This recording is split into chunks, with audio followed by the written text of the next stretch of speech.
morning, everybody. Welcome to another edition of Inside the Pick'em, the Saturday morning show. Gotta love it. Getting ready for football, and I have myself an all-star cast of characters there. And Marvin Paul, number 3. Welcome back. Hey, happy to be here. Can't wait. Happy to see you guys ready to talk some sports.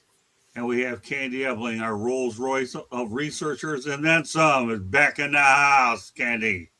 Always great to be here talking football with you fine gentlemen.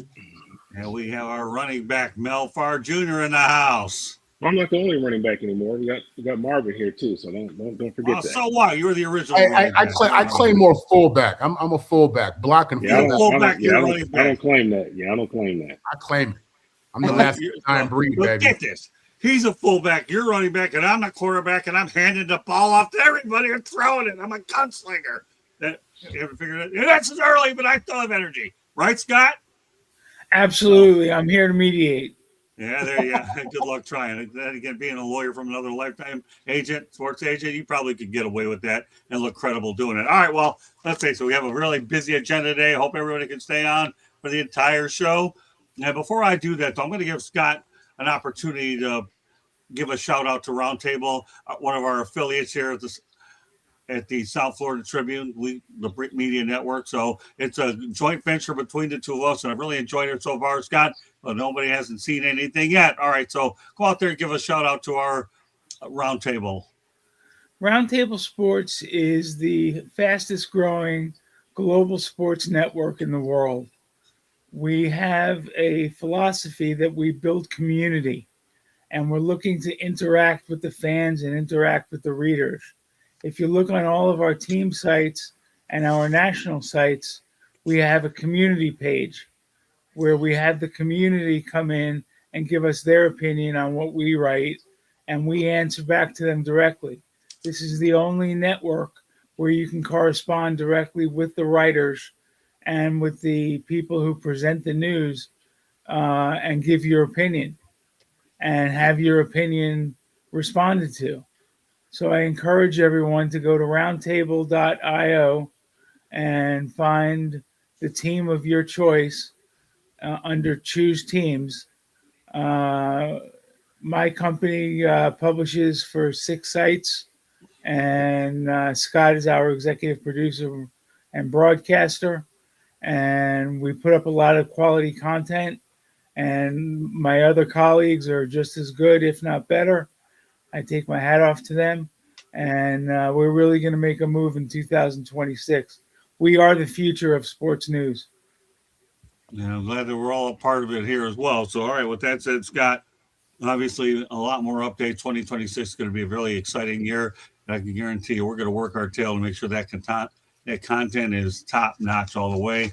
And with the group of talent that I've assembled here, there's no reason why we won't be able to do it. And Scott does make some appearances here on the South Florida Tribune Media Network as well. So he provides his 2 cents on a lot of key important topics, whether it's NFL, NBA, and whatnot. All right, well, let's take care of some business now. We're going to lead off with the Jacksonville Jaguars, who were at, I like to use the number 13, 9-4 during week 13 going into their game versus the Jets. Well, we all know how that turned out. In 2024, though, they were 4-13. 2023, they were 9-8. 2022, they were 9-8. 2021, they were 3-14, and in 2000, they were 1-15. 2019, they were 6-10. 2018, they were 5-11, and 2017, they were 10-6. Now, as I mentioned, all those particular records, when you look at the sum of the whole and the whole of the parts, okay, Scott, what are your thoughts about what we've seen so far, knowing that, you know, they've been up and down during that period of time, and that now maybe there's a chance for some sustainability? Well, when the Jaguars were under Urban Meyer and Doug Peterson, they were a classic dumpster fire. But Liam Cohen and his staff have brought in continuity and chemistry, and they're making it fun for the players where they actually want to show up. They're not used to having a coach that they're excited about going to see every day. When they come to practice, it's not a chore. And that's why you're seeing the Jaguars perform so well this season, is because they want to be there. They're happy to be there. They love Duval, and they really enjoy their coaching staff. and they're really meshing together as one. Okay, Marvin. Listen, in the NFL, you can't compete. You can't. You're not going to have a good record if you don't have things in place. If you don't have the GM, if you don't have the right owner, the right GM, the right head coach, the right quarterback, the right team, you can't go out there and compete against these elite programs, these elite teams who are set up and have these things in place. The Jaguars have been up and down since they started playing ball. They've had a couple of runs, no doubt about it. But, it's not until recently with the acquisition of Trevor Lawrence, Liam Cohen, that they've been able to really to compete at a high level. We're seeing it now where they put everything together and they can go out there in the AFC and compete against, the Patriots or the Chiefs and all these other AFC teams who have been great over the last couple of years, couple of decades. So, yeah, get your organization together, get everything aligned, and you'll have a chance to compete and win games. It's tough to win in the NFL. The NFL is the most competitive league in the world, and you have the best football players in the world in that league. You have smart owners, smart GMs, and the standard is high to be good or to be great. And if you don't have these things aligned, you're going to be, what they've been in the past. Mel. Yeah, I mean, leadership matters. I mean, you get the right person leading the team makes a difference. You see, when Jack Del Rio was there, Jacksonville was a very difficult out back then. They played tough, hard-nosed, physical football, and since he's been gone, they've struggled for a while. So now they got the right leadership in there. Obviously, they have a franchise quarterback, and it's showing out on the field. The progress that they've made because they've made the right decisions in the leadership. I mean, it matters when you get an adult in the room. I thought that who came in there after Urban Meyer, the guy from Philly. I thought he was a good coach. I thought he was a good coach. Yeah, Doug Peterson. I thought he was a good coach because of what he did at Philadelphia. Maybe he got a little bit more of an opportunity. Maybe if that GM situation wasn't what it was at that particular time, it might have panned out differently for him. But obviously, they got the right GM now. They got the right head coach now, and they got the right guy under center. And things seem to be on the upswing for Jacksonville. Candy. The Jaguars were established November 30th of 1993. So 32 years. So they're a relatively newer franchise. They were an expansion team. They competed in the AFC Central until they were moved to the AFC South in 2002. The franchise is owned by Shad Khan, and he bought the team from its original majority owner, Wayne Weaver, in 2012. They had early success. Their first coach was Tom Coughlin. From then, they went to Jack Del Rio, and then they've gone through a number of them till they landed on Liam Cohen. The Jacksonville Jaguars, their fan base is just waiting for them to be good and get further on in the playoffs. Now, they have made the playoffs for a couple years. They made playoff appearances since 2000, in 2005, 2007. Then they didn't go back until 17, and now 22, and now 2025. The fans just want a good product on the field. I remember when we first started covering them, Scott, that they would cover with a tarp the upper stands because they didn't have enough fans in attendance. Now they're not doing that because they don't have to do that because they're better, they're more relevant. And exactly what everybody has said, coaching matters. We've talked about that quarterback Trevor Lawrence, he started out with Urban Meyer, and then he went to, and he hasn't had consistently good coaches to help him. Now and sometimes it's about the right fit. And I'm not even going to say it's not a good coach because he's had good coaches, but they didn't gel together and they weren't on the same page. And they didn't see maybe his strengths or how to coach him because everybody, needs a little bit different coaching. But Liam Cohen's got the team playing really well. They're excited. They're happy to be there. And it's only an upside for Jacksonville Jags. All right, so I have a lot to say on this. Obviously, this is a team that I'm very close to. First of all, okay, what happened to Doug Peterson wasn't his fault. It was Trent Baalke's fault. When you have a general manager like him who's a cancer, what do you expect? Doug Peterson did not take a dumb pill when he came to Jacksonville. He did not do it, item number one. Number two, I will always be indebted to the Jacksonville Jaguars, and I'll tell you why. They have a Hall of Famer. He didn't play on the field, but boy, he was a big part of that organization from the minute they went into business. His name is Dan Edwards. So very, very close to mine. Dan and I were actually texting a little bit earlier in the week, and we obviously are as close as you can get. So he's a Hall of Famer, and actually Dan Edwards is in the Hall of Fame over in Canton, Ohio, as one of the best PR guys in there. So when you look at the Jacksonville Jaguars per se, and you're right, Candy, this is a one-team sports town. So they live and die by everything that they do. There's no question about it. Shad Khan's done a great job with those games in London to make them profitable. And there's going to be a lot more updates that we'll talk about with the Jaguars later. But this is just unbelievable. I just love Dan. We're really close friends. And the reason why I'm mentioning Dan on this show is because he gave me an opportunity to extend my NFL career covering the NFL. And I didn't mind driving 5 hours north to go to Jacksonville to do it because I was treated about as well as anybody could be treated. He gave me whatever access I needed. And I also allowed me to cover the NFL draft up there in a way that I've never covered it before. It was just surreal. So, Dan, if you're watching this show, God bless you. I love you, my man. And the Jacksonville Jaguars are fine. And I'm glad I brought Liam Cohen has gotten it figured out, but I felt it was necessary to bring those stats to the forefront because they've been up and down. Now it's time to see this organization be on that steady sustainability part. And as long as they're able to do that, I don't see any reason why they shouldn't continue to do well going on. So with that said, I'm going to go over some of our partners, Scott, okay, that we have at the moment. And I will go over them myself. We got the Jaguars and the Buccaneers. Is that correct? That's correct. And we have Sacramento Kings and we have Brooklyn Nets, correct? Yes, sir. And we've added the Miami Marlins and we've also added the Florida State Seminoles, correct? Yes, that is absolutely correct. And we're hoping to add another one. I won't divulge that information until it becomes official. But so with that said, I'm going to segue over into one of our next partners, and that's the Florida State Seminoles. They spent over $200 million in renovations for Doak Campbell Stadium.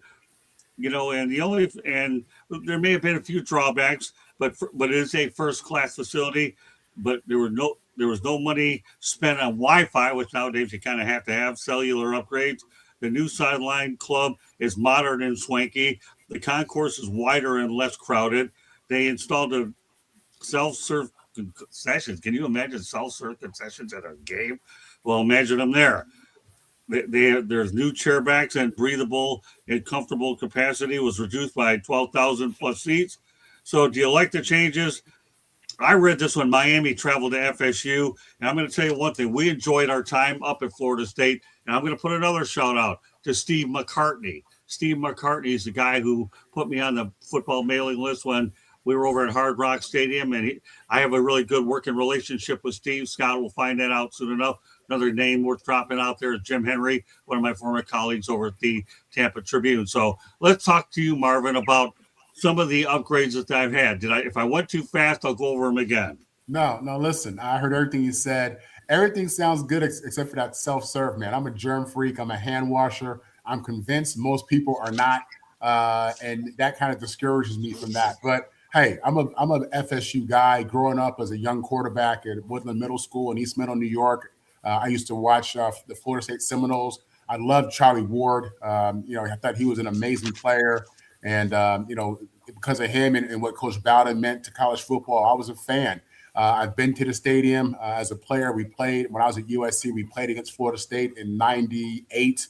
We lost that game, but they have a proud tradition started by Bobby Bowden. He made them relevant really fast. And it's a great football environment. They love football up there. Those fans deserve to have a first-class venue. And all they need now is a team who can win some games because it sucks to spend $200 million in your stadium and your team can't win more than 3 or 4 games. So, yeah, great renovations. It's a sign of the times. You got to compete for these recruits. You want to sell season tickets. You want to give people a great football experience, a great game day experience, and it sounds like they're doing their part to make that happen. You take away 12,000 seats, obviously, and they're trying to make it more intimate, Scott. That, to me, obviously, I think Florida State will win. It's not a matter of if, it's a matter of when. If this NIL thing turns and transfer portal turns everybody upside down, and it takes a couple of years for everybody to finally get the feel for it. But Scott, what are your thoughts? Let's just talk about the renovations, okay? And that's a standalone topic, okay, Scott? What are your thoughts about what I've mentioned so far? I think the renovations are beautiful. I know I went to Florida State in the 85 and 86 before I transferred to Miami. And it was a wonderful facility back in the day, but it's gotten older.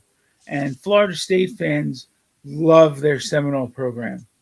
They are diehards. Talk about a one-horse town. That's about all there is to do in Tallahassee other than state government. And stores and businesses close when the Seminoles play. And I think they are entitled to have a super stadium with major renovations. They deserve it. They're good people. I've never met a Seminole fan that I didn't like. And they're just, Tallahassee's a great town, and I'm glad they're getting what they deserve. Mel? The renovations are great. I like the self-service. I had the self-service at Mercedes-Benz. You go down there and get all the drinks that you want. You just keep your cup and you keep going down there and refill them. I couldn't believe it when I went down there. But renovations are nice, obviously. It's nice for the fans. It makes it a nice environment for the fans to go watch a football game. I'm not really one that really likes to be around people like that in crowds. So when you do make it a little comfortable with the wider concourses, I remember going to the Pontiac Silverdome when it was real tight and you used to be able to smoke inside the dome, and you'd see that little cloud hovering above the top of the dome where all the smoke would kind of collect from people smoking in the dome. So, having a nice facility is good for the fan experience. The Wi-Fi, all that, anything that you can do to make it more comfortable for the fan, where it doesn't just seem like you're just trying to grab their money, I think is a good thing. All right, Candy, we were both there. Obviously, the only thing I struggled with was the fact that the parking was way on the other side of campus. Other than that, when you get to the stadium, it's pretty historical. And yes, Bobby Bowden and all the different things you have going on there. It's just unbelievable stuff. Good morning, D, out on X. Zesty Bartholomew is in here as well. Appreciate everybody being out there. So, again, it was a little bit of a challenge to get across. But when we got in, it was unbelievable. And you could felt how compassionate the Seminoles fans are towards the team. And I look forward to getting back there at some point down the road. Go ahead, Candy. Doak Campbell Stadium was originally built in 1950. It had an original seating capacity of 15,000, and it was built at the cost of $250,000. So now and then in 1954 it grew to 19,000. They added 6,000 more seats in 61, and then they kept expanding and expanding. But it's kind of cool to see now that they're hovering around this and brought it back down to the 62,000. If you've never been to a game there, it's one of those must stadium that you must go to, and it's one that has a built-in tradition. Because if you haven't seen them come out on the horse and throw down the arrow, that it's just a cool tradition. It's a very intimate, it's a very loud stadium too, and you wouldn't expect that, being that it's open as much as it is. But those fans are crazy. But yet it's a crazy cool. It was an exciting experience. I was down on the field taking pictures to see the excitement and to see all the fans and how loud it is. It was a really neat experience, and I would say it should be a bucket list for most people. All the brick work, all the brick buildings, they're old brick buildings on that campus. Beautiful. Must see. Yeah, I loved it there. Looking forward to going back. All right. Let's talk about the Auburn Tigers. Why are we talking about them? Because they declined a bowl bid after hiring head coach Alex Golesh. Marvin, was that a mistake that they declined a bowl bid? I think the bowl game is an opportunity for a team to have their young guys get some practice reps. It's really like an Right. additional spring practice. You get 15 practices. You have a lot of guys, on your team who don't get reps during the regular season. And bowl week, or at least that bowl prep, is this outstanding prep work, and you see guys really develop. So from that standpoint, just considering that, you got a lot of raw kids coming out of high school who are playing on the scout team the whole year and just don't get a chance to run with the ones, it gives a player a chance to really grow and develop. So for that standpoint, yeah. Additionally, these teams are getting paid to go to these bowl games. They need all the money they can get for renovations, for NIL, and everything else. Plus, it's a great experience for the player. It's a reward. At the end of the day, you want to play for the championship. That's what you want. That's the standard. But you got to find a way to find wins. You know what I mean? And just try to win for the program, a feel-good moment. So it's an extra game to try to get an extra win. Get that win, go into the offseason feeling great. You got young guys who get some reps, and that helps them going into the offseason. From that standpoint, I think it was a mistake. And I would think that these coaches want to get their guys as much opportunities as possible. Scott. I think it's always a mistake to turn down a bowl game. A bowl game is something that the players earn. Right. They fight for it all season. That's what they sweat and break bones for, so they can make it to a bowl game. The alumni love to travel to the bowl game destination. You're taking it away from them. I think it was a terrible move. You also need the additional practices to see the young kids, just like Marvin said. You have, I think, 15 practices that you're allowed to have, and that's where you use it as an extended spring practice. You have the recruits come out. It's just a wonderful time. It's a reward for a whole season that you have to endure.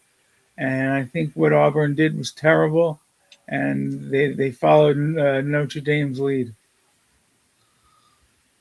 Great stuff. And by the way, Scott, we are going to be talking about Notre Dame. If not on next Saturday's show, it'll probably be on Tuesday night. Not sure, but Notre Dame we're going to definitely discuss. I'm glad you kind of threw that out, though, Scott, as a teaser as well. All right, Mel, some thoughts. Did Auburn get it wrong? Yeah, I've always said that missing a bowl game is a missed opportunity. Some of my fondest memories were preparing for bowl games. You're on campus all by yourself. All the students are gone. There's a lot of things that we did during that bowl that bowl preparation that we probably shouldn't have done. But I've introduced some guys to some activities that they never thought they would have done. Growing up in Southern California, me and my brother, we grew up in Michigan, and what we did in the wintertime was we used to ski. So I had my mom and dad send our skis out there, and I took some guys from Southern California who'd never seen snow before and took them up to the mountains and took them skiing. That's, some of the things you can do. But the camaraderie that you're able to build, obviously, I've talked about it before, the additional practice, the time that you get for the young people, bless you. I think that's invaluable. As many reps as you can get young people so that you can have, as a head coach, you can have confidence in what you have coming back the next year. We didn't have the transfer portal like they have right now, so you had to develop these young men. And so that was an opportunity for you to develop young men. Now they're not really developing guys. They're just kind of they're being developed at a different level, maybe at a lower level, or maybe at some other school, and you're just bringing them in and you're trying to plug and play. But I think for kids, especially for some seniors, this might be their last opportunity to play a game of football. They may not be getting drafted, and it's another opportunity for them to, spend some time with their teammates in the locker room. That's one of the things that you miss when you walk away from the game. And they may not, they'll probably never have another opportunity to play a game. So it's one last opportunity to play football for the university and represent that university. So I think it's a huge mistake when you do that. And, forget about all the gear and stuff that you get. It's just the time that you're able to spend with the guys, one last opportunity, and then obviously being able to develop some of the young kids as well. Candy? I think it's a huge miss. I think not only what does it really say that you're turning it down? Here you have this opportunity to play in a bowl game that can have different exposure, because let's face it, a lot of them are on TV. You make different appearances. You have different scouts can come to these games. where they might not have been able to come and see you during the regular season. So you have an opportunity as a player to really perform, to showcase your abilities. The other thing is like for the fans, like you said, maybe I'm not going to give as much money because you think you're too big that you don't need the bowl game. Or I mean, I understood back in the day when you don't have enough players because all of a sudden the transfer portal, you have injuries, maybe you have to turn it down for that. But just to turn it down because you got your feelings hurt or you switch coaches, that I don't understand, because it's a chance for you to showcase your school spirit, to get more money into your program. I mean, Auburn, they have made 44 postseason bowl appearances, including 12 historically major bowl berths. And with over 800 wins, Auburn is the 13th winningest FBS program. So, yeah, I think it was a major miss for them. All right, here's what everybody makes excellent points, but I'm going to tell you what I think of this whole thing. Number one, you hired Alex Golesh, right? Doesn't he deserve an opportunity to see his players, or at least some of them, what he can do in live action? And I'll tell you why. Because Michigan Wolverines hire Kyle Whittingham from the University of Utah, right?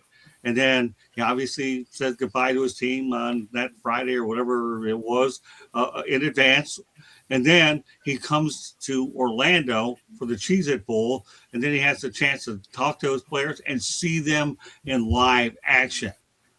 And that's where I think. What was Auburn's record? Pardon me? What was Auburn's record? I don't know off the top of my hand, but Candy will find it. But here's the thing. You have a new coach.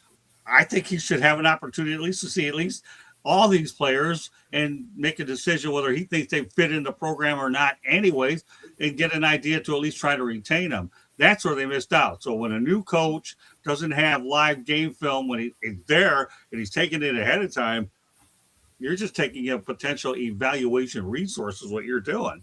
And that's where I think Auburn missed, in addition to what everybody else on this panel has said. Candy, you have that record. 5-7, going 1-7 in the SEC. Okay, Now, so there was 2 5-7 teams I was on TV yesterday. I'm like, all right, but what's here, he doing? okay, well, we're talking 5-7, but here's the thing that people should understand. What about it tells you something about your academic progress rate as well. So that speaks volumes about academics. I asked this question at FAU when they had a chance. We're looking to try to get in with a 5-7. I don't care if Auburn's 5-7 or not. Big deal. It doesn't matter. You should at least reward the students that for no other reason their academics to play, and give them an opportunity to get more film on tape as well. You follow me? So because you don't know if some of these are going to be in the Senior Bowl, United Football League, and all these other different leagues as well. That's another reason why you cost your players. So bad move by Auburn all the way around. All right, our final topic for Scott, at least, and it's our featured topic of the night. We'll talk about the Miami Hurricanes. Let's talk about the rebuild. Mario Cristobal, since taking over the Miami Hurricanes head coaching job in 2022. Actually, that was the first year I started covering him again. They missed a bowl game at 5-7. 2023, they are 7-6. They managed to reach a bowl game. A little bit of progression there. 2024, guess what? 10-3. Let's graduate some more, right, Scotty? After all, we've been covering this team the last few years together. And if that isn't good enough, what about 2025? 11-2, reach a college football playoff, won the college football playoff game, and now that record's been up to 12-2 with their recent win over Ohio State. Okay, Scott, what are your thoughts about the progression in the rebuild and how well it's going for the Miami Hurricanes? Well, the Miami Hurricanes had a spectacular season. They had a couple of glitches at SMU and at home against Louisville, but you could really see how that team matured. And they have a lot of young kids like Malachi Tony who just stepped up. They have serious freshmen who came in and were able to contribute. Mario is a master recruiter. He was once considered the best recruiter who couldn't coach, but I think he showed everyone this year that he can coach them as well. They go out in the transfer portal and they grab Carson Beck, who isn't lighting it up the way he did in Georgia, but he's an efficient game manager, which is what Mario Cristobal and Shannon Dawson need to run that offense. Defensively, you got Akeem Mesidor, and Reuben Bain Jr. You're not going to find two better rush ends in the country. I think they're gonna surprise Ole Miss. I think they got something coming to them, and I think they're gonna win the national championship. I think they can go all the way. Mel? Well, the U is back. It looks like the U is back. Looks like USC made a mistake when they hired Lincoln Riley. Probably should have went after Mario Cristobal. Probably would have played a little bit more physical style of football. The U, they're a very physical football team.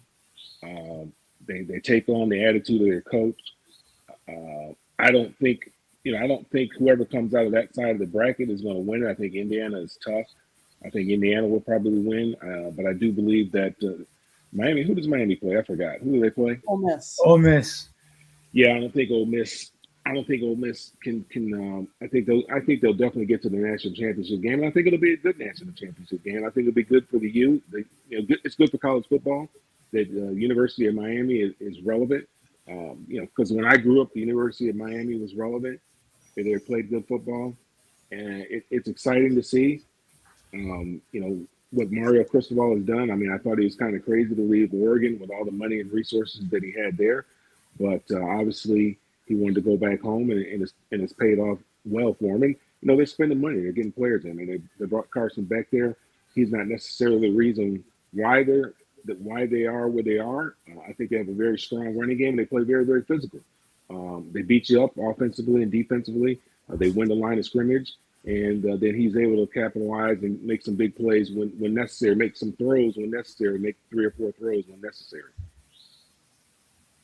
All right, we'll turn it over to Marvin. Listen, I think there are a lot of teams out there, probably including USC, Mel, that wish they hired a Mario Cristobal. Listen, when your head coach is the offensive lineman and Mario was an O lineman when the U was the U, you know what I'm saying? When your head coach is the O lineman, he has a different perspective, man. And he understands toughness. He understands grit. He understands what it is to go in there and kick somebody's butt. And he's teaching that, man. And that's really the biggest difference in this program is the physicality, the O-line play. The O-line has gotten better this year. They played better throughout the year. And that's coming from him, man. Leadership matters. This guy has tremendous experience. Obviously, he was a head coach at Oregon, working under Nick Saban. I mean, listen, all the guys right now who are coaching in the playoffs are under Nick Saban. So that says a lot, right? He got a master class in how to win and a master class in how to coach and how to teach and how to lead. And he's implementing that at the U. You know what I mean? So, yeah, the U is absolutely back. They're in a Final Four. I think there's still a gauntlet out there. I think it's a tough situation. I think Ole Miss is hungry. I think they're probably going to beat Ole Miss just because of all the dysfunction that they're dealing with at Ole Miss. But Cristobal is the man. The U is back. They're recruiting at a high level. They got all the Hall of Famers on the sideline. He hired a great coaching staff, in my opinion, led by Jason Taylor, whose position, the defensive ends, are playing outstanding. And he knows how to put a program together. He's obviously getting the support that he needs. And right now, we're watching vintage Miami here in 2026. Candy? And by the way, Candy, before you go ahead and answer the question by the Fishing Boys, and then you can go ahead and proceed with your thoughts. The championship game has not been yet determined. Miami plays Ole Miss and Indiana plays Oregon. The winner of those two games play each other in the national championship, which will be played at Hard Rock Stadium down here in Miami on January 19th, I believe it is. If I'm not mistaken, I think that's the date. That's That's correct. okay. Yeah. Okay, Candy, you can proceed. Thank you. As of 2024, 11 Miami Hurricanes have been inducted into the NFL's Pro Football Hall of Fame. Most of those players you see, or I should say a handful of those players you see on the field. And some of them you see on a consistent basis. Why does that matter? Because when you're recruiting, what do you want to see? You want to see people that have played for your team that had really good success helping and supporting the team. And I think that really matters in this NIL, as well as obviously the money that comes with it. But that matters. Whatever recruiting techniques you can use, that matters. Mario is a really good recruiter. Let's face it. I mean, to get Carson Beck from Georgia when he had won national championships there, to get him to come over to the U, to coach for a team you played for means you've got a lot of heart as well. And that matters. And recruits see that as well. He preaches violence on the field. Marvin, you've talked about it before, that your body is not made for, football, but yet that matters. Talking about that, being physical on that field, dominating physicality wise, that matters. And it showed up in the games that they have played. Yes, did they have a couple of hiccups this year? They absolutely did. But everybody has, good days and bad days. And so they had a couple of hiccups. But it's cool to see, as your point about Jason Taylor. I love, one of the things I get to do is I get to see firsthand, because I'm on the field taking pictures, but I get to do pregame and I get to see Jason working with these kids and the relationships he has with these kids. That matters. And I'm excited for where Miami is right now and where they can possibly take this year. Candy, I don't doubt that Mario did a great job, trying to recruit the quarterback back. Probably the bigger factor was that $6 million check that he wrote. You know what I'm saying? But but I'm not taking anything from Mario Cristobal. I'm sure he had a lot of good words to say to Carson Beck as to why he should go to UM. Well, I think the bigger thing was that he was dating Haley Cavender at the time. I was waiting for you, Scott, to slide that one in. Here's the thing. I had an opportunity, Candy recorded, to talk to Jason Taylor for a couple minutes, and I knew right then and there, this guy is a Hall of Famer in more ways than one. Keep in mind, let's talk about Cam Ward. You got him to come over there as well. But here's the one thing that nobody's mentioned about Cristobal. Before I started covering the U again full time, I was covering FAU, and then where do you think Mario was coaching? FIU. Okay, so what do we have there? I saw one of the greatest games ever at Hard Rock Stadium. That even Candy, I'll tell you, Katrina McCormick said I was the one that got FAU into the Motor City Bowl at the time, because that was like a 51-50 game. I was on the field, and who was the star receiver that Mario Cristobal recruited? Oh, ever heard of T.Y. Hilton? Guess what? He was pretty good. T.Y. Hilton, FIU, the Panthers, people. This guy could recruit, and he did a pretty decent job with FIU, even getting them to a bowl game when they've been dormant for a lot of years. Guy, you've been around these parts a long time. FIU really has been relevant for a while until Cristobal got there, wasn't he? FIU was irrelevant. I mean, they brought the program back under Don Strock, and then Mario took over, and he made that program something. He took them to a bowl game. Thank you. Great minds think alike, Scott. I know that when I quiz you on it 9 million times over, you'll have cauliflower ears besides that. All right, now, Scott, you got to get going. One last shout out to Roundtable. Put it out there, my friend. Roundtable.io.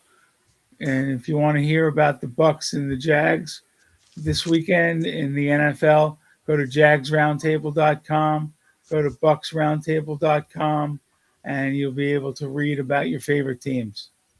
And I'll add to that, too, because over the weekend we're going to have our fifth quarter show. I'll obviously be hosting it. So we have the Buccaneers Roundtable, which will actually be tonight. And, of course, we'll have the Jaguars as well around. Scott, thank you very much for coming on this morning. Much appreciated. And I will look forward to talking to you later this afternoon as you and I continue to map out our plans about what's in store for our end of the equation here with Roundtable. Glad to have you on, Scotty. Get a little bit of rest, do what you got to do, because I guarantee when I get done with you later, you'll have more cauliflower ears like you have anyways. No big deal. Thanks, guys. All right. Thanks, Scott. Appreciate you, buddy. You're welcome. So now there are just about four of us, and now there are four of us. Let's continue the narrative here. Has everybody having a good time so far? Off to a really fine start.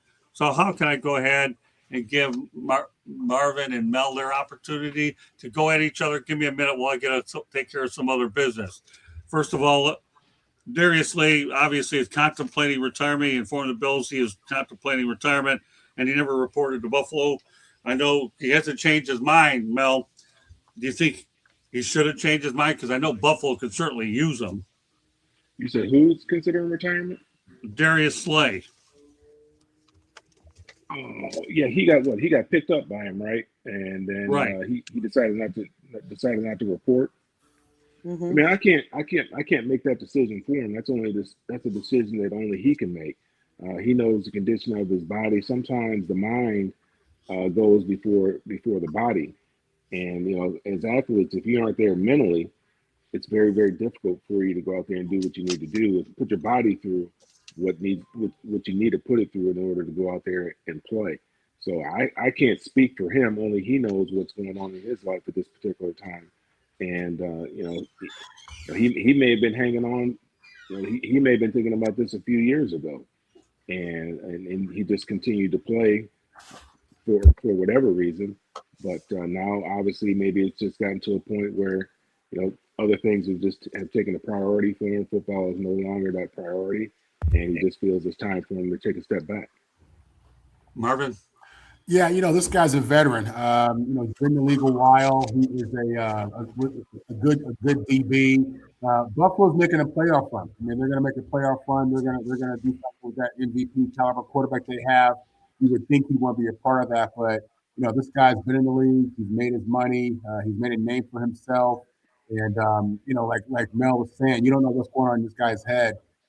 This guy may be banged up. These guys see other guys dealing with CTE and everything that happens, post-football career. And these guys today are just making different decisions, making better decisions, just making more thoughtful decisions. So you don't know, what's happening with him. I would think that if he could play, if he was okay physically, and everything was okay with his family, that he'd at least want to try to make a playoff run. I think he's a champion. I think he won a ring with Philly, if I'm not mistaken. So that maybe that completes him. I don't know, but yeah, at the end of the day, man, you play this game for the money, you play it for the love of the game, you play it for the trophies, and he has all that already intact. So the reality is, from his perspective, Buffalo might not have anything to offer him, considering just where he's been and what he's done. But a player of that caliber could absolutely impact the Bills if he's healthy. So I know they're doing their part to try to get him back there. And listen, this may be a play for more money. I don't know. I'm not mad at him for that if that's the case. But again, you don't know what the many reasons are that he might not want to play football again. Candy?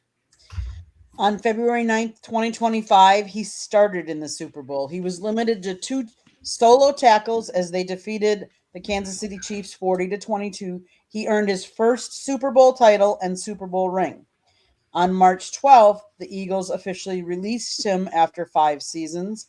On March 13th, the Steelers signed Slay to a 1-year, $10 million contract that included an initial signing bonus of $8.74 million. He appeared in 9 games with the Steelers, recorded 3 pass deflections, 1 fumble recovery, and 36 combined tackles. On December 2nd, they decided to mutually agree to part ways. On December 3rd, Slay was claimed off waivers by the Buffalo Bills. But one day after being claimed, he notified the Bills that he's considering retirement and would not report to the team. He's played in the league for, I believe it was 13 years, I think it was. He's 35 years old, born in Georgia. He started with the Lions, he's played with the Eagles, and now the Steelers. So he has 655 total tackles. He's a Super Bowl champion, 6-time Pro Bowl. Do we know all the reasons why? No. I don't know if it's money. I don't know if it's health, if it's family. We interviewed him and we talked to him at the Super Bowl. He has brought such an excitement. In fact, anybody that wants to go back to South Florida Tribune's YouTube channel, we have that interview that we had with him up on our YouTube channel. So go check it out if you're interested at all. But he was just an exciting even though he's not as young as some of the players, he brought an excitement and an energy, even in his interview, that I thought was really refreshing and unique. I hope everything's okay with him, and he makes the best decision for him. So here's where I'm going to pick up where you're at, Candy. When I spoke to him, when I mentioned a possible reunion with the Detroit Lions, if that smile wasn't worth 1,000 words in the response, I don't know what was. I think he would have loved to have gone to the Lions, and I think he would have loved to have played for Dan Campbell. Unfortunately, it just never worked out.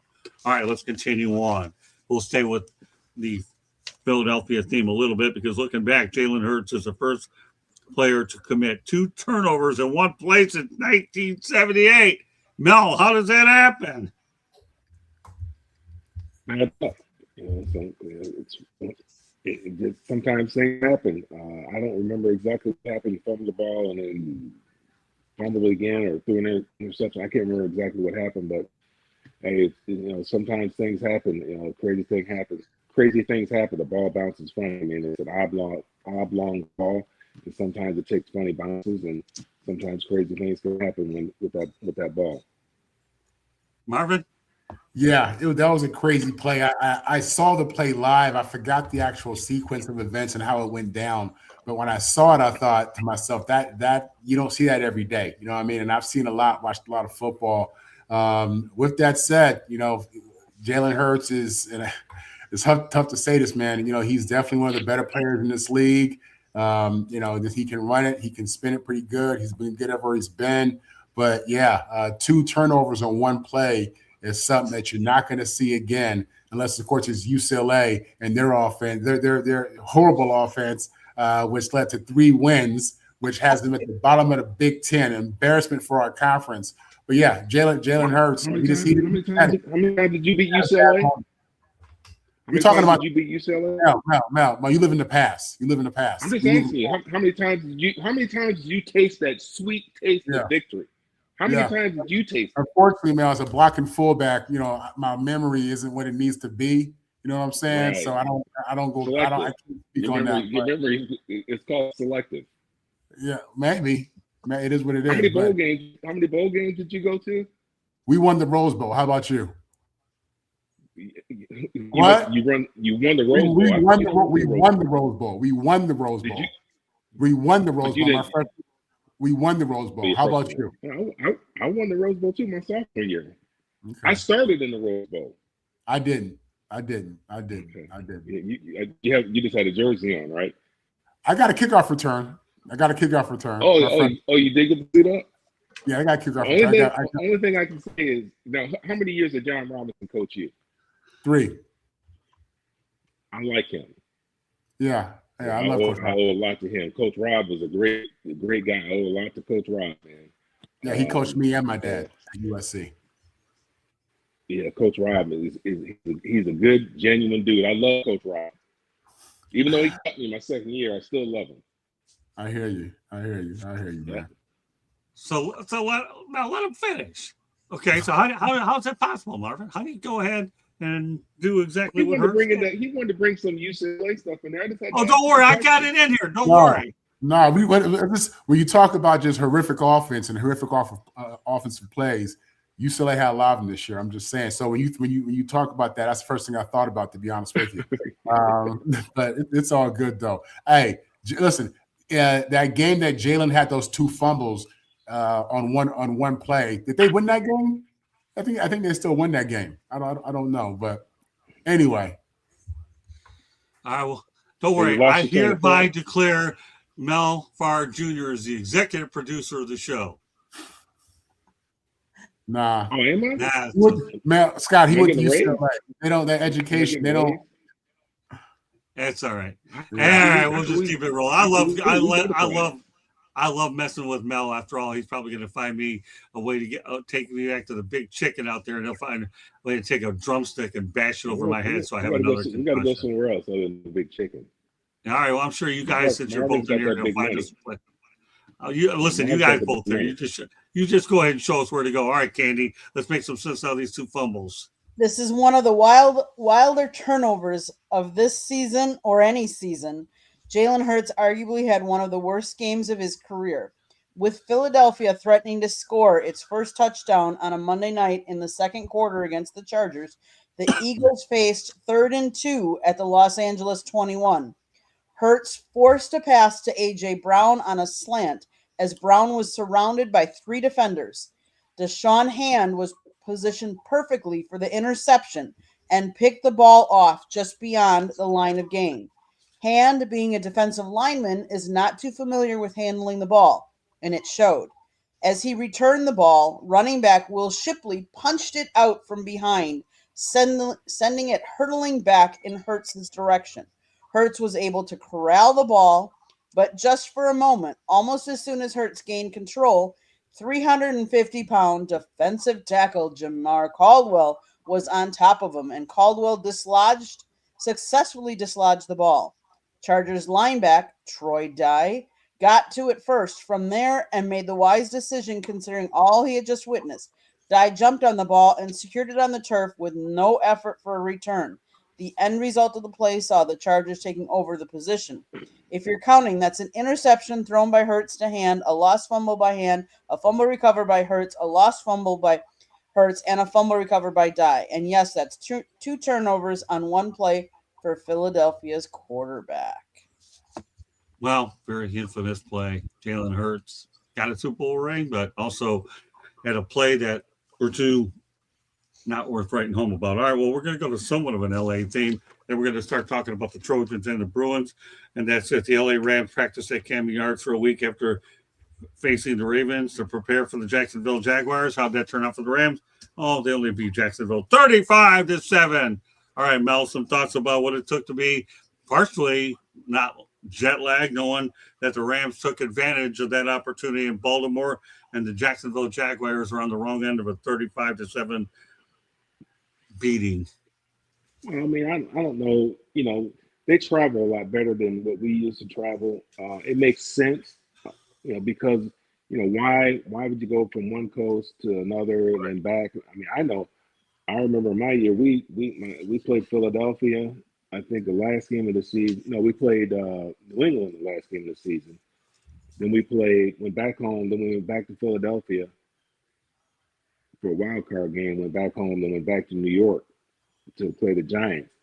We won all those games. So I mean, I can't. I don't. I don't know. You're away from your family. You're in different surroundings. I mean, there's pros and cons both ways because you're unfamiliar surroundings. You're not at home. You're not sleeping in your own bed. You're sleeping in a different type of bed. They may not be the most comfortable for you. So I mean, I guess there's pros and cons for it. Obviously, this was a pro for the Rams because they went out there and handled Jacksonville, and Jacksonville's a good football team. But I mean, I think there's pros and cons to it. To be honest with you. Okay, turn over to Marvin. Listen, I know there's a lot that goes into. A lot of people are talking about when teams have to fly east and fly cross country, and you have the analytics.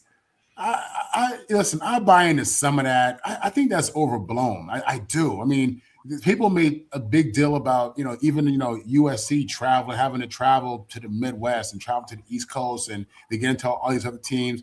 Listen, in the pros, man, you're getting paid for this. You've been doing this for years. You know what I'm saying? And it's just, I think Mel may disagree as a former player. I think that's overhyped. I do. To be honest with you, I used to love away games. I thought it was always exciting. And when I was in New Orleans and when I was at USC, I loved playing on the road. I love the venues. I love the travel. I love the idea of the team plane, the team bus, the team hotel, hanging out in the city. I loved all that stuff. I embraced all that stuff. Whenever we traveled, I mean, whenever we traveled anywhere, me and my boys would always find time to go out and do something in that city. We'd go to the mall, go get something to eat, something small like that, right? So I don't know if that whole travel thing is what it says. A lot of people would disagree. Again, I know they have analytics now, and we've discussed that before. But man, Sean McVay, Matt Stafford, these dudes is the best of the best. You know what I mean? And whether it's midnight or noon, they come to get you. All right. So I just saw the Rams come to Atlanta and get spanked by the Falcons. You know what I mean? So I don't know if there's a lot of merit to that, Scott. I'll be honest with you. I think that's overblown. Okay. I do. Mel, what do you mean? I think it's overblown. I do. I don't buy into that. I do too. I mean, like I said, we we did it 3 times and we won each one of those games. So I mean, I'm like you, I enjoyed it too. I enjoyed the travel. I enjoyed playing in the different venues. I'm excited about playing in another venue. Even when we played across the pond, we played over in Germany, we played in Japan. I mean, you get an opportunity to see something different. I always enjoyed it. Yeah, I mean, as a player, you know what time it is. You got to play the game. You know what I'm saying? Like, so I think I haven't heard any players come out and say that traveling to the East or traveling here was a problem. That's media driven, in my opinion. Now, you can get some doctor to come in here and talk about the body and biology and all that stuff, but come on, man. Hey, Marvin, and you're sitting down. I mean, it's not like it's not like you ran across. It's not like you running across country. You're on a plane. You're sitting down. Now, if you pulling a Dennis Rodman, Michael Jordan, and you went to casino till 5 a.m. and you got a game in 7 hours, that's a different situation. I wasn't doing that. You know what I'm saying? But to say that the team wasn't ready or couldn't play their body, their clocks, and all that stuff, that's just an excuse to me. A guy like me on the back end of the roster, I was looking forward to that little per diem you get when you go to the plane. Hello. Hey, Marvin, can I ask you a question? Please. Sure. What industry are you in right now? Media, baby. South Florida. Guess what? This is media driven. You're one of us. Yeah. I don't want to drive in this truck. And I'm 35-7. That's a good 3-digit number if you're looking for pick a number to win the lottery with, Marvin. Say what you want. I would never challenge you. Now, hold on, Marvin. Okay, this is media driven. I wrote a book about the media. You're about to be in the next book about the media. This is media driven. Yes, seriously, really, whatever. Who cares? It's Saturday morning, everybody. Glad you're tuning in and watching me go off on my athlete here. Point taken. Yeah, no, it isn't done yet. No, you talk about media driven. 35-7. They only had to go halfway across the world here. It wasn't big if you had to go from LA all the way to London. Doesn't matter. The Jaguars got their butt smoked. They played in London 9 million more times than the Rams did. And the Rams were trying to do something to get a little ahead of this thing. So they landed in Baltimore. And you know what they ended up doing? They had an awful lot of crabs, and then they ate Jaguars when they got overseas at Wembley Stadium. So there you go. Point well driven. Remember, Marvin, okay, you're in the media. Okay. You're looking to have a career in the media. So you know what this topic, if you say it's media driven, it is media driven because we're driving it, man. But it's not just you, Scott. I mean, you see it on ESPN, Fox. I mean, you see it on all the channels. Everyone's talking about that. You know what I'm saying? It's just I watch it. It's called a trending topic. I hear you. Oh, I have some work to do with you. I had some work to do. All right, KD, trying to make some sense out of all this. I don't know. I'm really losing it. I don't know. Kind of stole some of my thunder there, Scott, but that's okay. So, yeah, the Rams practiced at Oriole Park. They used the baseball stadium as a temporary facility to prepare for the game in London because they were already there because they had played the Ravens. So they got to stay. So you guys talk about traveling, and Marvin, you talked about being in a city and embracing that city. That gave them more time in Baltimore to embrace Baltimore. And let's face it, it created a unique environment in the historic ballpark, a first for a non-baseball sporting event there. The other thing it did, it was a win-win because it marked the first time Camden Yards hosted a non-baseball sporting practice since opening in 92. But as part of the Rams had a deal with the Orioles to use the park for the facilities for just the week. As part of the agreement, the Rams would help with resodding the field after their use. So Baltimore, the Orioles, obviously, they had historic different they got the practice football in there, a different venue. They got resodding of the field. Then the Rams only had to fly to London. They didn't have to fly from LA, which is and yes, that's a long flight, but they also then got to spend time in Baltimore and embrace that city and learn more about the city and explore. You talk about how exploring the city, different cities is kind of cool. This gave them a little bit more time to do so, besides practice. Yeah, when you say embrace Baltimore, you ever seen The Wire? You ever seen The Wire, Candy? I don't watch The Wire. You look at Baltimore a lot differently. I don't know if that's the city you want to really, no offense to anybody watching for Baltimore. Please continue to tune in. All right, so let's go ahead, and the natives are getting restless about their two schools. So, all right, we're going to talk about UCLA quarterback Luke Duncan plans to enter the transfer portal. He went 16 for 2,354 yards with one touchdown against Ohio State. What are your thoughts about Luke Duncan, Mel, entering the transfer portal?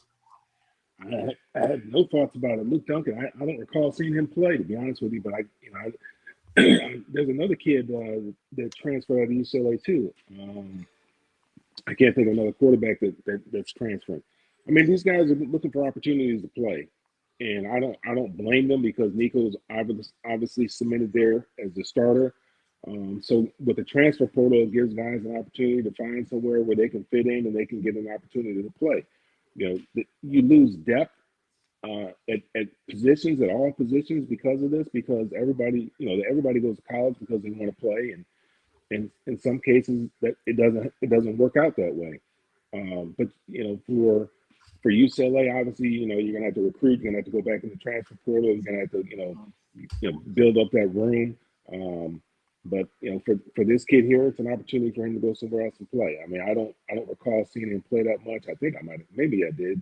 When Nico got hurt, don't remember. Obviously, Right. I'm not remembering much about him, so I must not have been overly impressed with him. But He played it's a against good opportunity for Ohio him to go. State.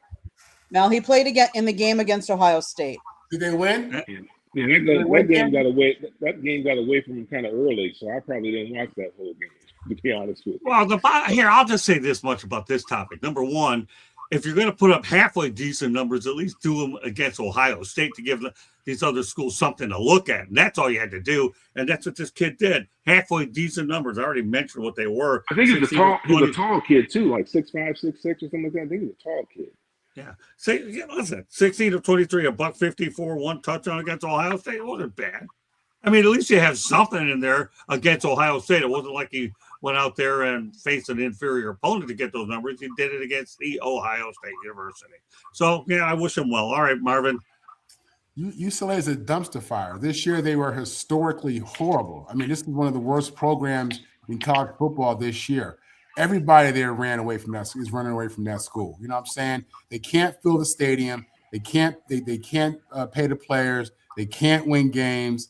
I mean, it's just who would want to be a part of that? You know what I mean? So I don't blame the kid looking for bigger and better, a better degree, a better football opportunity, to be able to go to play in a stadium where people actually show up. You don't have to cover half the stadium with tarp. That's embarrassing. You know what I'm saying? So Taking a standing count, you're still hitting us. I mean, you're like hitting us. You're like punching us. No, we're just talking facts. We're just talking facts. You asked the question. These are low blows. They're unnecessary. And Scott, let me go back to this. Mel and I had a bet on the USC-UCLA football game. We bet Bagelicious, okay? The loser, Mel, would have to pay for breakfast at Bagelicious and had to sit there, see me eye to eye, and deal with that. Mel just zelled me $20. He just zelled me $20 and told me to go get my own bagel. First of all, that doesn't cover my bagel and lox, okay? I get a bagel. You said it was going to be $20. That's what you said. I told you it was $25. You sent me $20. Okay, I'll send you No. Scott, I have a better idea. USC plays UCLA today in basketball. I want to go double or nothing on that $5, Mel. Okay? Well, just let me know when they play, and then we'll go ahead and let you stick it. At 8 o'clock. All right, so wait, let me finish. Okay, so make sure you put what is USC's record right now in basketball? You sure you got that back?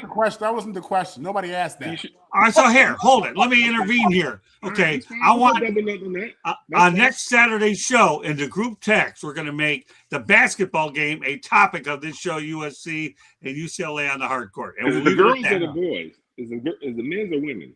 It's the women. The women? We're underdogs. We're playing you guys don't have Juju. Well, I mean, come on. You just give me, everything's created equal here. I want a men's score and I want a woman's score. We've only lost to Texas. That's the only team we've lost to. The same team South Carolina lost to, Texas. So far. It's early. Like I said, don't tell me how good your team is, Candy. Oh, those Don't girls. tell me how good your team is early in the season. I don't The want to hear girls, that. the girls, Right? the girls could It's a probably long the girls season. could probably be USC's football, USC's boys basketball team. Probably not, but nevertheless, Scott, I don't blame this kid for leaving the school. I mean, it was an embarrassment. His family had to come watch this. I mean, this ain't nothing to be proud of. So he'll probably upgrade and go to Boise State. There you go. All right, Candy. Let's see if you can make some sense out of these two guys are doing a good job. Wait, I got a couple more for them to battle it out. That's what makes this show such a classic. I got Marvin and Mel hammering each other. Oh, worry, I make sure we keep it spicy here. Go ahead, Candy. Trying to make some sense out of Mr. Duncan. Luke Duncan was a 3-star recruit in the 2023 UCLA recruiting class, coming to the Bruins from Miramonte High School in the Bay Area. But they've said that Nico is going to be they haven't officially, but they're leaning towards Nico being their quarterback. I don't blame any other quarterback for going out in this era and trying to find a team that will start him, because that's what he wants. Let's face it, you want to be on the national stage, you want to be playing, you want to be the number 1 guy. You don't want to be the number 2 or 3 unless you're going to one of the really big programs. You want to be out there. You want to showcase your talents. You want to be able to show everybody what you can do, because you're ultimately their goal is to make it to the next level. And if you can't do that by sitting and being a backup at some of these schools. Candy, you know something? If he wants to go to the Matt next Leonard level, did it. if he wants No, to not go to the Matt next Leonard. level, Who did? nobody has more NFL pros than USC. So I would recommend he goes there. The problem is we don't take 3 stars. You know what I'm saying? So for that, like I said, you should upgrade schools and go to Boise State if UCLA can't cut it. Scott, what's the next question? You should probably consider taking some 3 stars. Well, that's all right. Don't worry, Mel. You're staying on until the end since you'd like to continue to. No, I gotta run, man. I gotta go to work. Yeah, I know you got to go to work. Don't worry. I'll make sure it's academic here. I mean, that's okay. You see if you can stick it out another 15 minutes, because this is what you've been waiting all week for anyway, besides bashing him. All right, so here, Cal Poly has hired Tim Skipper as its new head coach. Skipper recently served as UCLA's interim coach, leading the team to big wins over Penn State, Michigan State, and Maryland. The school says his energy, experience, and leadership will be a big boost to the program. UCLA hired James Madison's Bob Chesney. UCLA's last 3 results ended up turning out to be 42-37 over Penn State. Michigan State, they blew them out 38-13, and Maryland 20-13. All right, Mel, if you have to go to work so much, give me rapid fire on this decision for Tim Skipper to land at Cal Poly.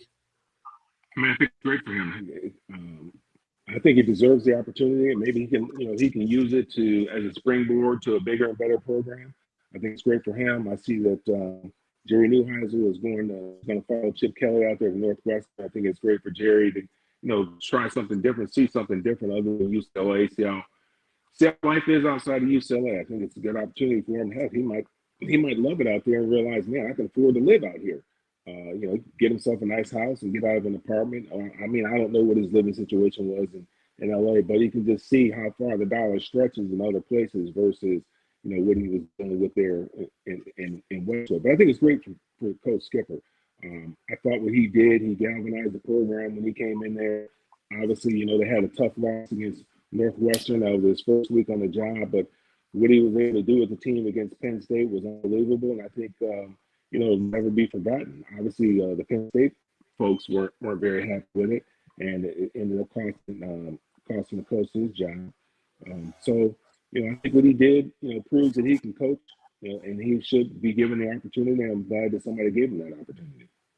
All right, we're going to go rapid fire the rest of the show, Mel. Rapid fire rest of the show so we can get everything in, okay? Marvin, he likes to filibuster. So all right, filibuster, rapid fire, whatever, Marvin. Let's talk about Tim Skipper. Okay, no relation to the skipper on Gilligan's Rapid fire. I didn't even know Cal Poly had a football team. So that's what you get for going to UCLA. That's your reward for being a coach at UCLA. Good luck, Tim Skipper. Yeah, well, at least it because gives an opportunity. You're not really a West Coast guy. That's why you didn't know Cal Poly had a football team. Yeah. Okay, Candy, pick it up. What do you think? I think it's good for him. kudos to him. Hopefully he has success so he can help keep moving up the coaching ranks. Yeah, very good. All right. Well, let's go ahead. We'll continue rapid fire. Obviously, USC is going to be forced to leave the LA Coliseum for the 2028 Olympics because of the Olympic Games. 3 teams will be over at Sci-Fi Stadium one season: the Rams, the Chargers, and of course USC. Some thoughts about that one, Mel? UCLA will probably be there too. Well, then you might have 4. Okay, is that your version of rapid fire? That's So my there'll be version of 4? rapid fire. I gotta Okay, leave go room ahead, for Marvin. Marvin, the Yeah. filibuster. Wrong perspective, Scott. We're not forced to do anything. We are allowing the Olympics to have our beautiful Okay. venue. Okay. And in exchange, we decided to go to the other facility. So there you go. Rapid fire. All right, go ahead, Candy. Hey, bringing the Olympics in is a revenue generating great thing. Way to showcase your stadium and everything like that. So kudos to them. And let's all enjoy. It just gives different venue, different ways you can enjoy your same team. Well, I was at the 1984 Olympics. Looking forward to going to the 28. The I was 20. there too, Scott. Huh? I was there too. Oh, were you at the 84 Olympics? That was pretty cool. I I never was my made it freshman to, year at UCLA. Oh, no kidding. Really? Wow, that's interesting.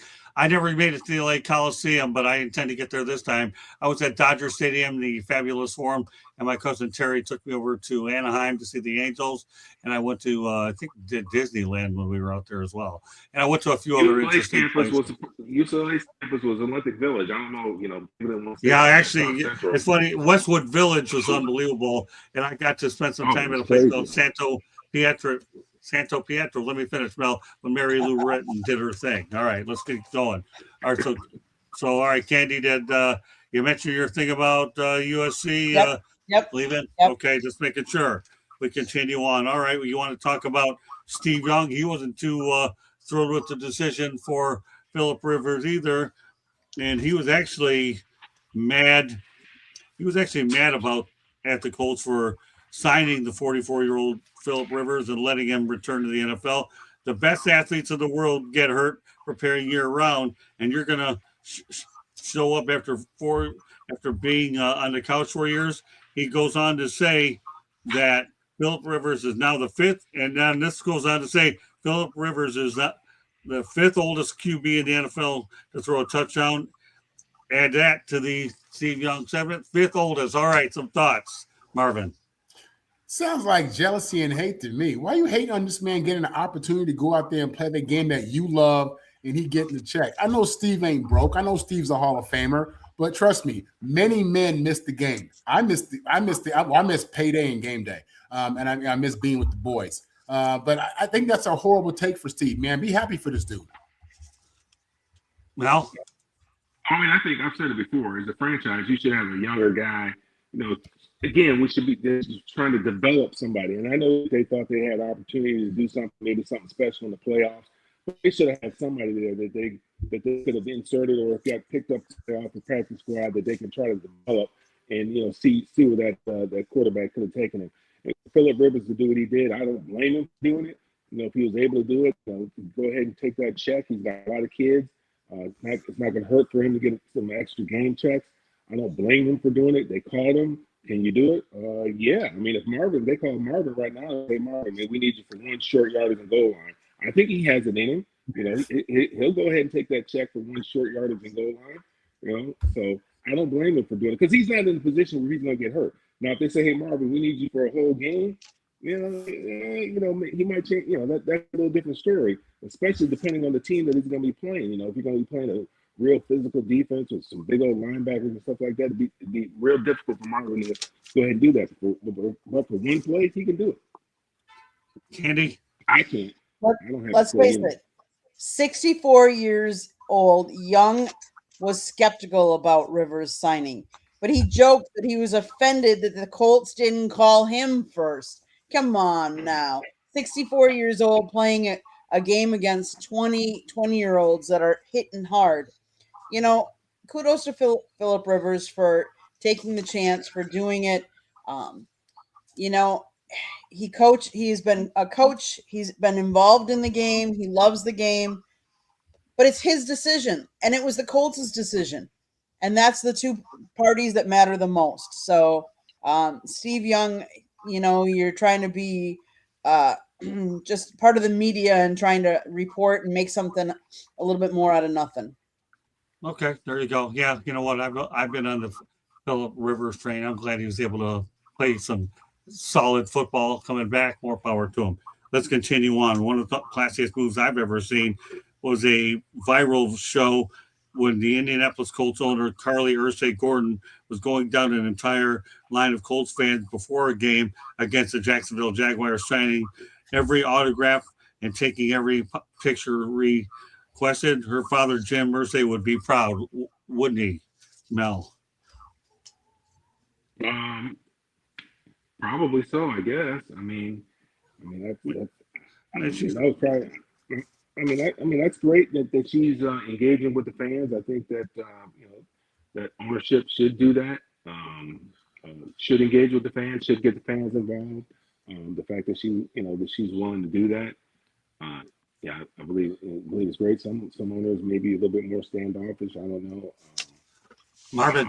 Yeah, I think it's a great move, classy move. I mean, she's the new, younger owner, face of the franchise from that perspective. And that's really how you build a relationship and show fans what you're about. So, yeah, I applaud that. Candy? She's done some really cool things besides that, which I think is really great for fan interaction. She also, in Berlin, bought a round of drinks for all the fans in attendance. Like, those little things matter, and us bringing them to the foresight is great. I love it. Especially when you see a woman doing those kind of things in what has been predominantly a man's sport. Yeah, I look for these kinds of stories. That's why I continuously bring them up.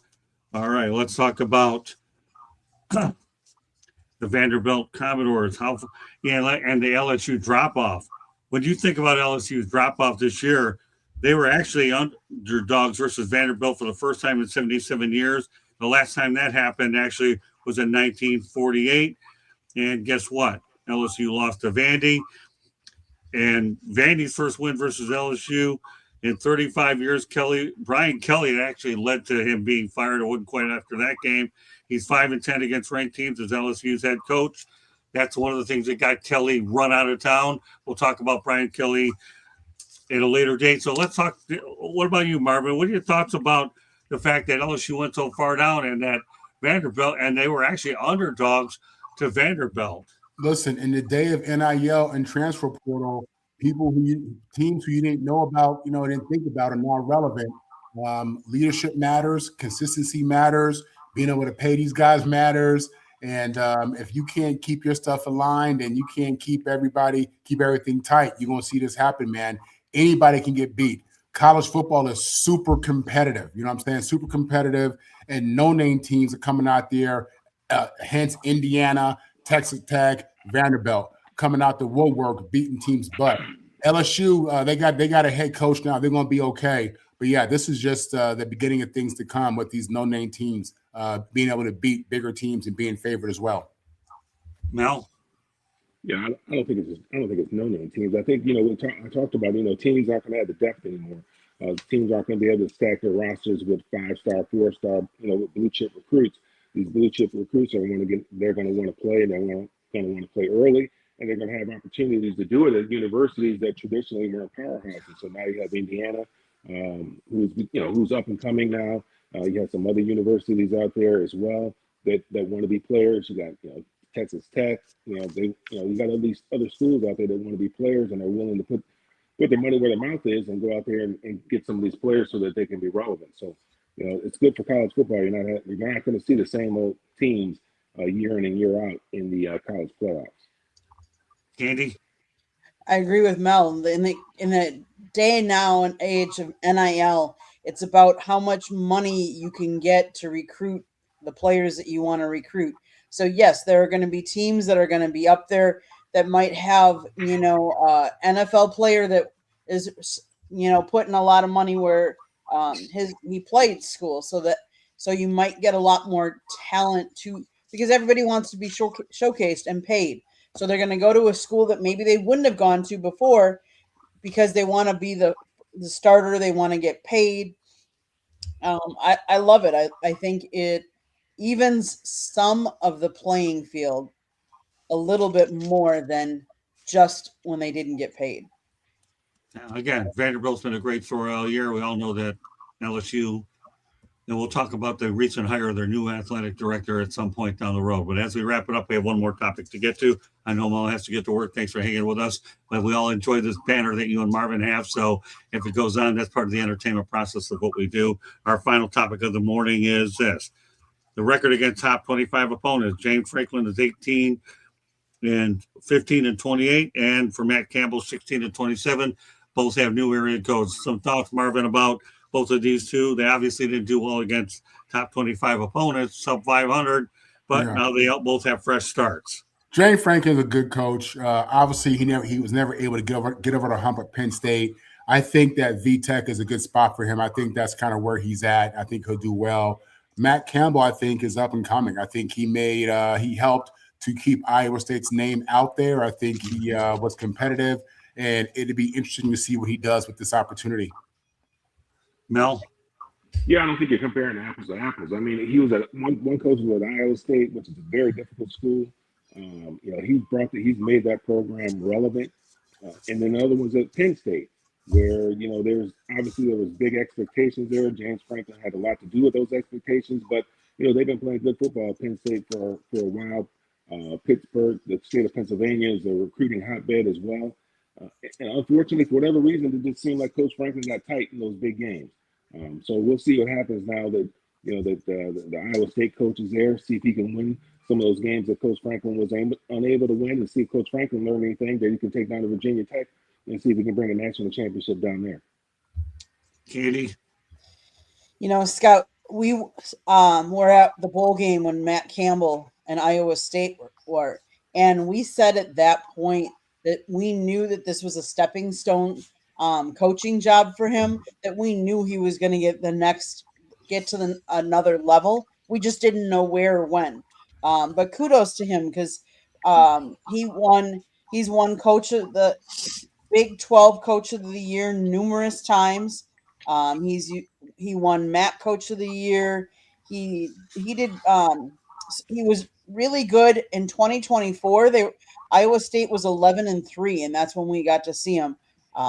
Good coach, exciting to see what he's going to do. And sometimes for like James Franklin, it's about just a different viewpoint, different atmosphere, different college. He just couldn't get over the hump at Penn State, but maybe he can going to Virginia Tech. It'll be interesting to see how well both of them do. Candy, I'll end it on that note. It'll definitely be interesting to see how both of them play out in their new situations for sure. All right, as we get ready to wrap the show up, Mel, let everybody know how they get a hold of you. On social media at Melfar Jr. You can follow what we have going on for the youth at melfarsuperstarfoundation.org. And of course, you can see Mel on Tuesday and obviously on Saturday mornings on Inside the Pigskin. We have our big panel on Tuesday, and then we have the boxing match that ensues Marvin against Mel, which I always look very hard to find UCLA, USC topics, because I know exactly what I get out of these two entertainers. All right, Marvin, let everybody know how to get a hold of you. Now he knows there's enough places with you and I doing our stuff. Yeah, you can catch me, Marvin Powell III. My handle on social media, Marvin on the mic. I'm with the South Florida Tribune Tuesday evening, Wednesday morning, Wednesday evening, Saturday morning. You can catch me at Bucks, Jazz, Nets, and Kings Round Table. You can catch me on Locked On USC, and looking forward to more here with the Tribune. All right, very good. Candy, take us the rest of the way. You had a barcode up there. Put it up there again. Let everybody know what it's all about. So take us home the rest of the way, Candy. So the barcode, if you want to scan it, this will take you right directly to our YouTube channel, and then you can subscribe, hit that subscribe button, and then turn on your notifications so you're notified every time we go live. South Florida Tribune Publishing Company published a book, Lessons from the Microphone, Tuning into the Enduring Wisdom of Visionary Leaders. It is written by our host, Scott, the Motor City Mad Mouth Morganroth. Talks about his 40-plus years in the media business. It is available on Amazon, Barnes & Noble, Kindle, Google, and Apple Books. There's also a link on our website, www.southfloridatribune.com, where there is a plethora of great content, so go check it out. If you like to listen to podcasts, you can find us wherever you get your podcasts. If you want to advertise or be a guest, you can always email us at southfloridatribune@gmail.com. Back to you, Scott. All right, well, that does it for this edition of Inside the Pigskin. So, what a great week it's been. Want to wish everybody a happy New Year, a prosperous 2026 for sure. And obviously, Anthony Lewis was nice enough to repost the stream. Anthony Lewis is a real stud of ours here, and we use him on baseball, and he's going to be doing baseball on Saturdays eventually. And he works with Sports Today, one of my better prospects for sure. So, on behalf of Candy Appling, Mel Farr Jr., Marvin Paul III, and of course, Scott Solomon at the beginning of the show, my name is Scott Morganroth. Thank you for joining us on this Saturday edition of Inside the Pigskin. We will see you on Tuesday night with an awful lot more to bring to you in the wonderful world of football. Take care, everybody. Mel, have a good weekend. See you Tuesday night, my friend. Okay? Bye, guys. All right, take care, guys. Thanks. Have a great weekend, everybody. Enjoy the football. Bye now.